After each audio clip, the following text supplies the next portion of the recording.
Assalamualaikum warahmatullahi wabarakatuh. Salam sejahtera buat sahabat semua.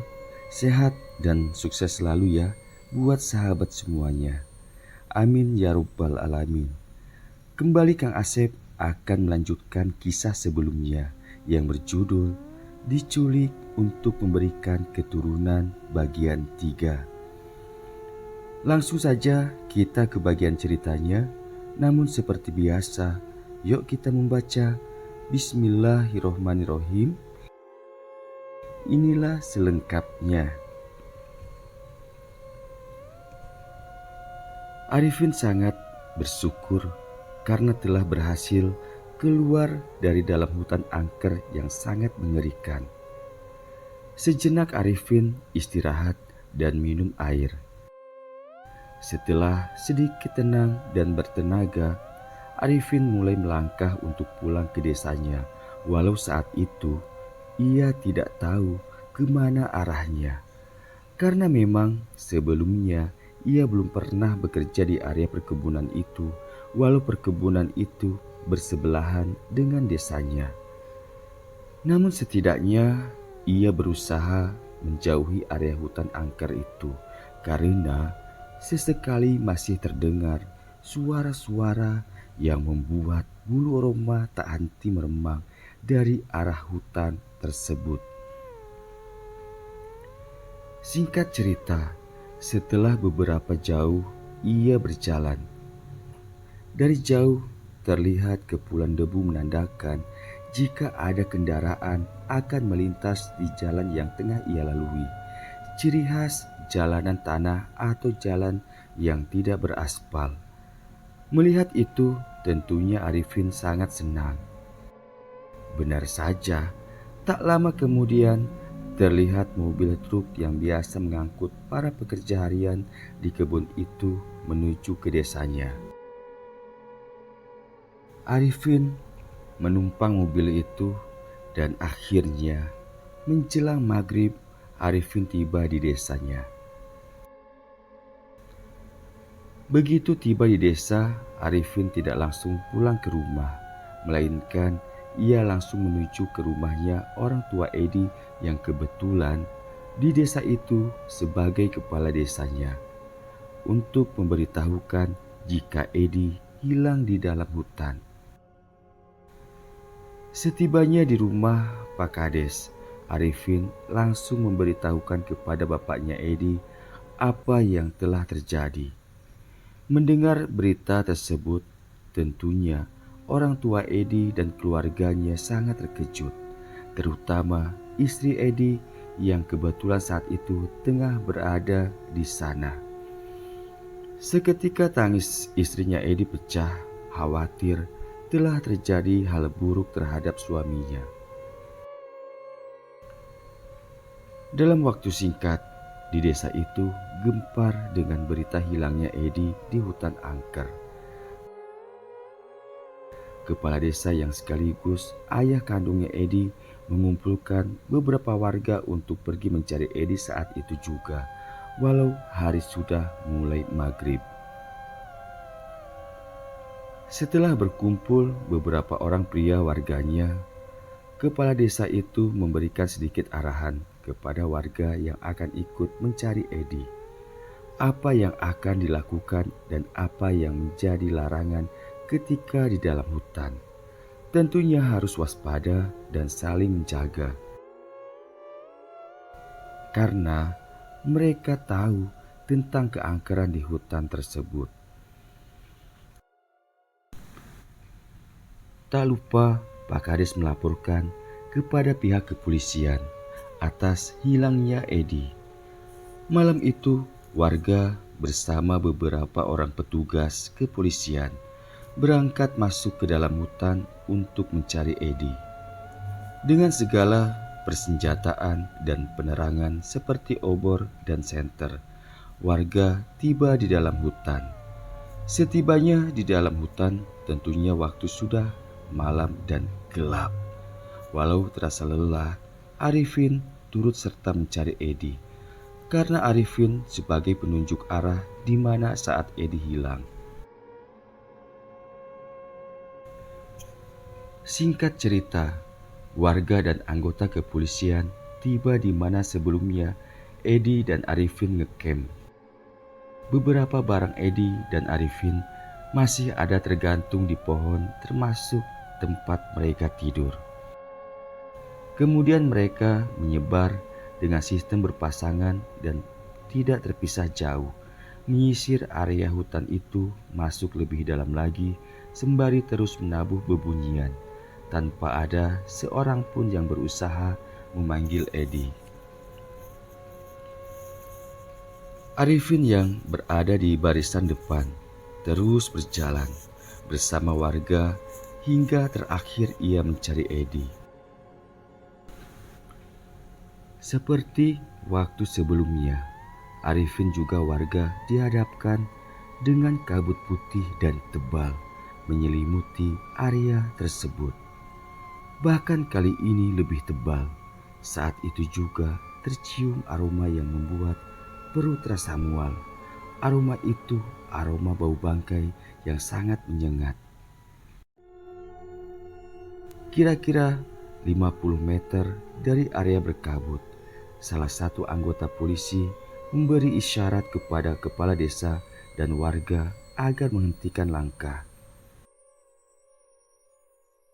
"Kenapa berhenti, Pak?" tanya kepala desa itu ke anggota polisi, merasa heran mengapa harus berhenti. "Begini, Pak, kita semua dapat melihat di hadapan kita situasinya berbeda dengan tempat kita saat ini berdiri. Saya khawatir jika kita meneruskan mencari Edi malam ini dan melewati kabut itu akan terjadi hal buruk kepada kita. Pendapat saya akan lebih baik dan mudah kita meneruskan pencariannya besok pagi saja," ujar polisi itu kepada Pak Kades.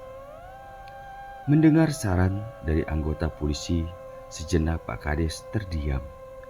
Dari raut wajahnya terlihat kurang setuju dengan saran anggota polisi. Lalu ia berkata,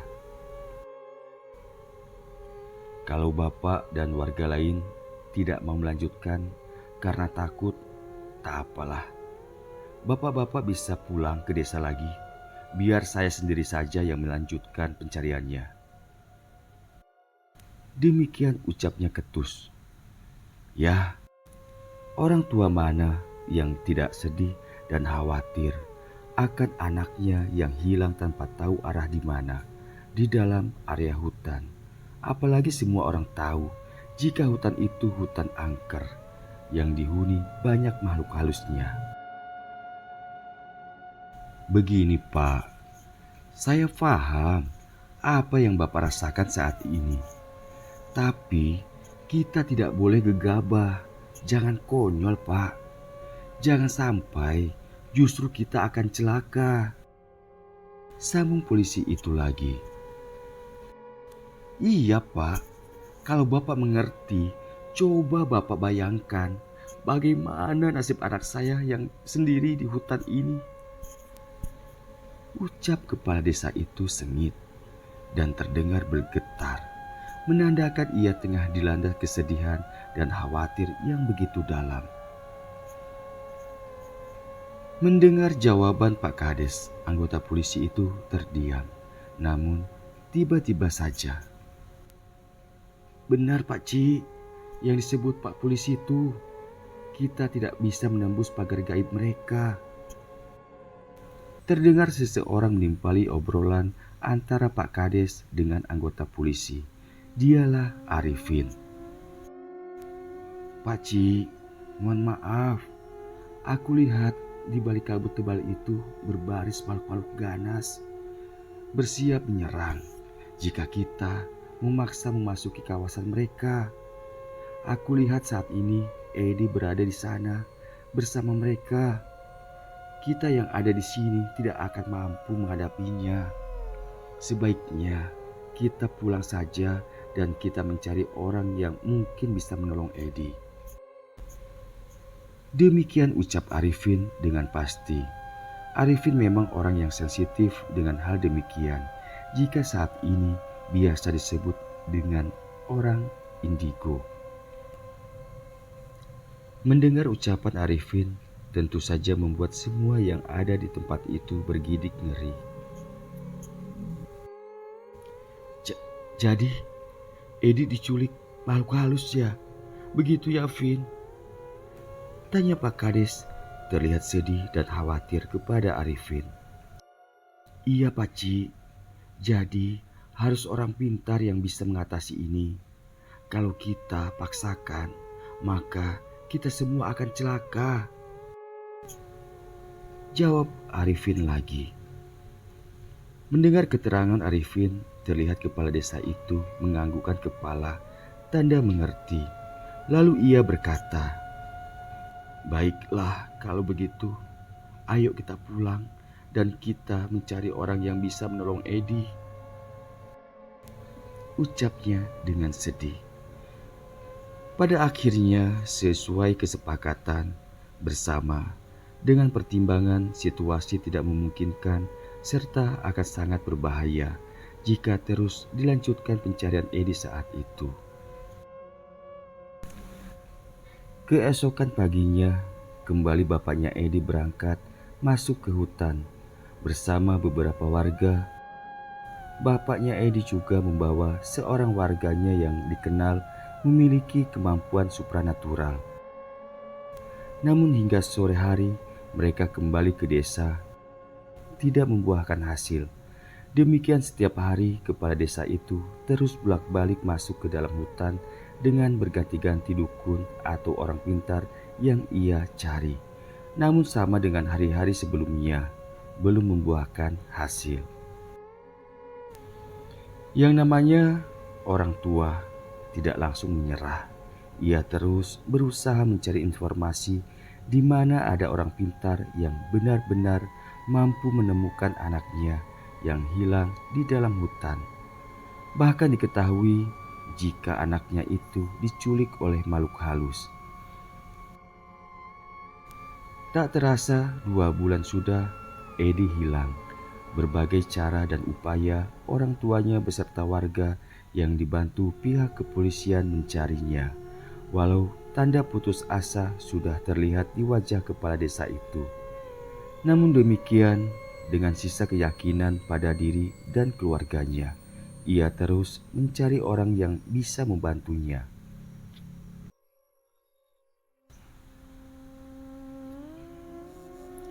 Hari Jumat jam 11:45, kepala desa itu dengan perasaan hampa pergi ke masjid untuk melaksanakan sholat fardu Jumat.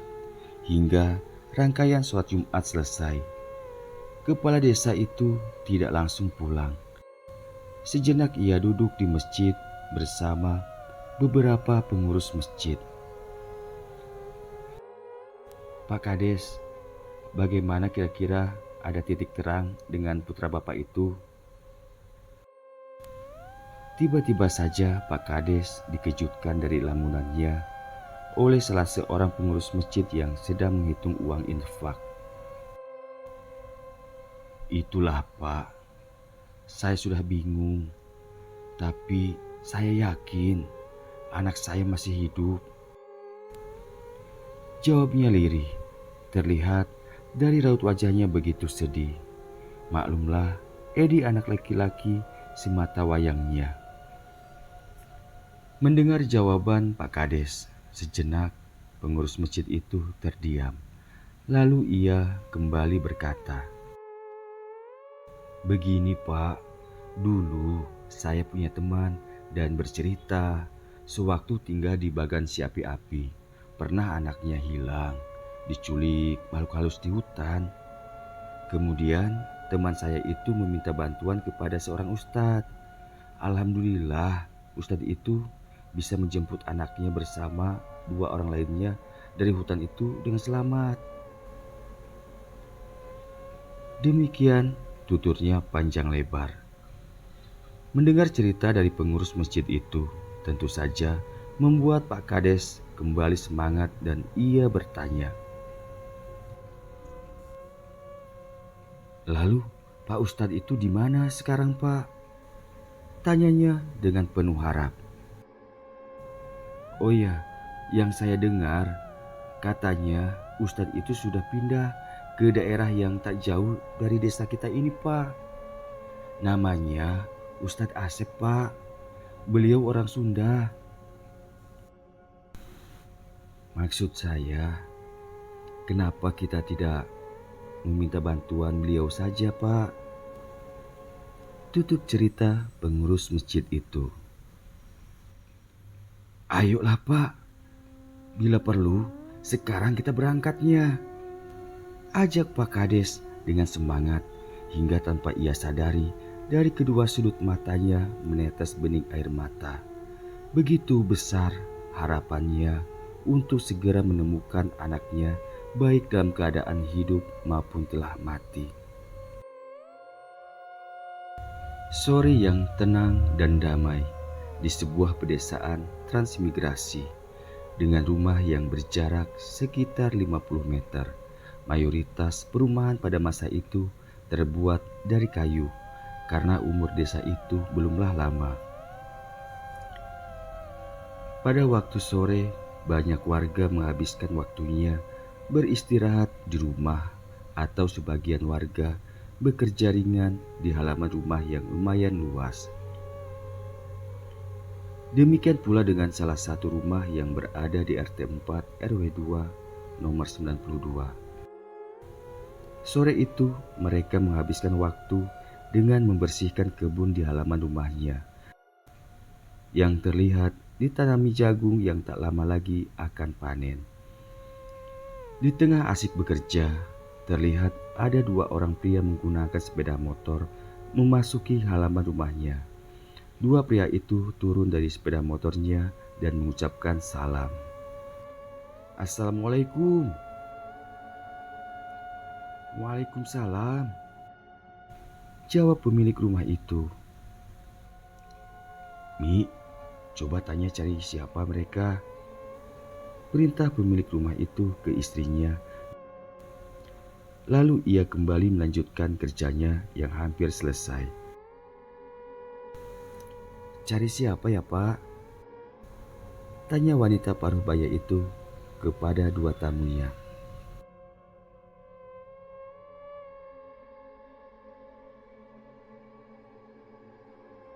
Oh ya Bu, maaf mengganggu. Kami dari desa L.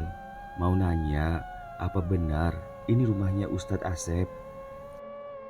Jawab dua pria itu sekaligus bertanya. Oh benar Pak, ini rumahnya. Ayolah masuk Pak ke rumah. Jawab wanita itu yang ternyata itu istrinya Pak Ustadz Asep. Singkat cerita, Pak Ustadz duduk mengobrol dengan kedua tamunya di ruang tamu.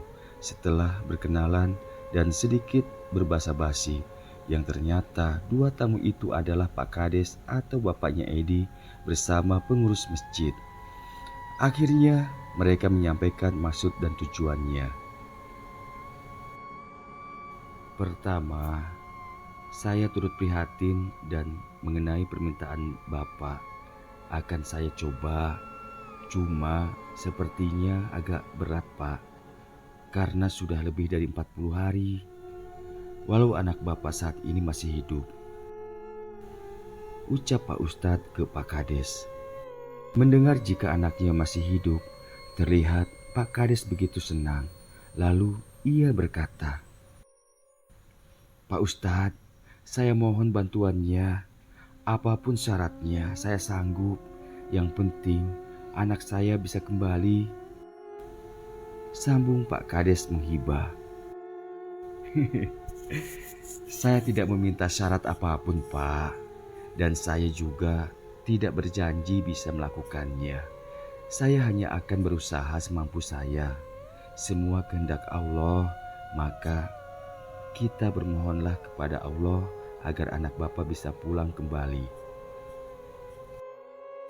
Jadi begini Pak, waktu kita tak banyak lagi. Jika menginginkan anak Bapak pulang dalam keadaan hidup, ujar Pak Ustadz ke Pak Kades, yang tentunya ucapan Ustadz membuat Pak Kades terlihat pucat pasi. Jadi, bagaimana ini Pak Ustadz? Tanya Pak Kades yang terlihat ia mulai menangis. Sudah, jangan panik. Ayo kita berusaha saja dan berdoa Pak. Sekarang kita berangkat ke rumah Bapak dan besok pagi tunjukkan di mana hutannya. Ajak Pak Ustadz. Mendengar kesediaan Pak Ustadz untuk membantunya, Pak Kades sangat senang. Dan saat itu juga mereka langsung berangkat. Bersambung. Bagaimana kisah selanjutnya? Ikuti terus kisahnya di bagian 4. Kang Asep aturkan banyak terima kasih dan wassalamualaikum warahmatullahi wabarakatuh.